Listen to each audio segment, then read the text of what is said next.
নমস্কার। সৃষ্টির নিবেদনে জয় আচার্য পরিচালিত ড্রয়িং রুমে আড্ডা 2-তে আপনাদের সকলকে স্বাগতম। আর আমি রয়েছি আপনাদের সকলের বন্ধু সঞ্চালক কৌস্তব।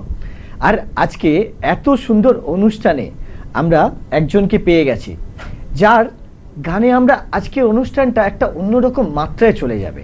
আর আমরা শুনবো আজকে 90s, 80s এবং এছাড়াও আরও অনেক রকম গান আপনাদের সকলকে কিন্তু এই মুহূর্তে জানিয়ে দেব।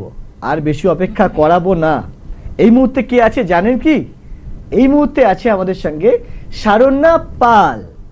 তো শারণ্যা দি, সবার প্রথমে তোমাকে এত সুন্দর অনুষ্ঠানে ড্রয়িং রুমে আড্ডায় আমরা স্বাগত জানাই। নমস্কার। আর আগে বলো, কেমন লাগছে তোমার এখানে এসে? খুবই ভালো লাগছে এই চ্যানেলের মধ্যে গান গাইতে এসে। তো আমরা আজকে লতাজির গান দিয়ে আমি স্টার্ট করব। क्या बात, क्या बात। মানে আমাদের ওঠো ওঠো সূর্যাই রে, প্রথমেই মা সরস্বতী, আমরা জীবন্ত সরস্বতী বলতে যাকে বুঝতাম আর কি। একদমই তাই, একদমই তাই। যদিও আমাদের মধ্যে কিছুদিন আগে উনি ছেড়ে চলে গেছেন, কিন্তু গানে গানে কিন্তু উনি আমাদের ওনাকে একদম সঙ্গেই আছেন। স্মরণীয় হয়েই থাকবেন উনি। তো চলো আর বেশি কথা বাড়াবো না, শুনে ফেলি গানটা তাড়াতাড়ি।